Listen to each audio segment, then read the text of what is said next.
Perkenalkan, nama saya Naga Nur Sakina, Stambuk 401-19080 dari Program Studi Pendidikan Guru Sekolah Dasar, kelas B Angkatan 2019.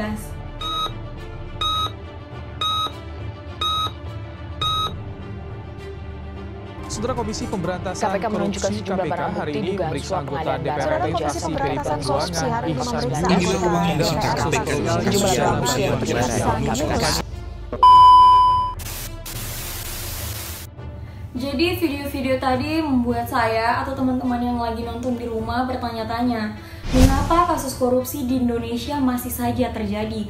Padahal jika dipikir-pikir, sudah ada hukum yang menegakkan tindakan ini.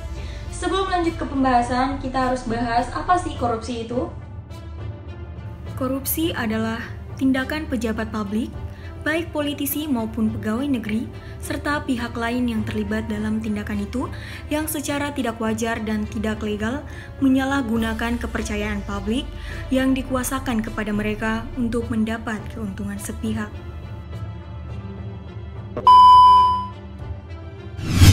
Penyebab terjadinya korupsi.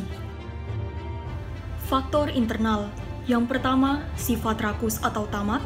Kedua, gaya hidup berlebihan. Ketiga, moral yang kurang kuat. Faktor eksternal. Yang pertama, politik. Kedua, hukum. Ketiga, ekonomi. Keempat, organisasi. Lalu, bagaimana agar terhindar dari kasus korupsi? Ada 9 nilai-nilai anti korupsi yang diperkenalkan oleh Komisi Pemberantasan Korupsi atau KPK dan disosialisasikan ke masyarakat sejak beberapa tahun lalu.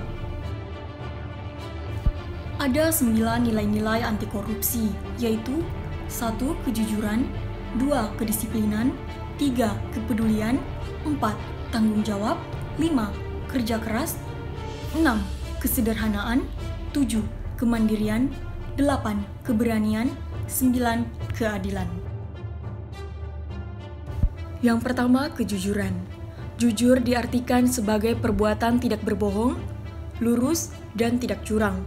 Kejujuran merupakan nilai dasar yang menjadi landasan utama bagi penegakan integritas diri seseorang. Yang kedua, kedisiplinan. Disiplin adalah kunci keberhasilan semua orang. Ketekunan dan konsisten untuk terus mengembangkan potensi diri membuat seseorang akan selalu memberdayakan dirinya dalam menjalani tugasnya. Yang ketiga, kepedulian. Peduli berarti memperhatikan, adanya perasaan iba atau simpati. Kepedulian sosial kepada sesama menjadikan seseorang memiliki sifat kasih sayang. Yang keempat, tanggung jawab. Tanggung jawab adalah keadaan seseorang untuk berani menanggung segala sesuatu atau resiko yang akan menimpanya. Yang kelima, kerja keras.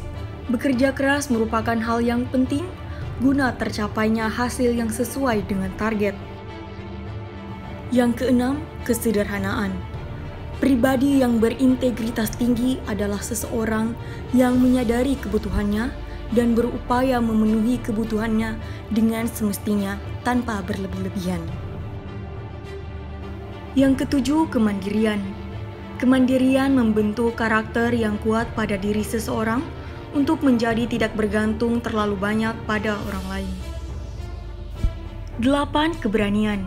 Seseorang yang memiliki karakter kuat akan memiliki keberanian untuk menyatakan kebenaran, termaksud berani mengakui kesalahan, berani bertanggung jawab, dan berani menolak kejahatan.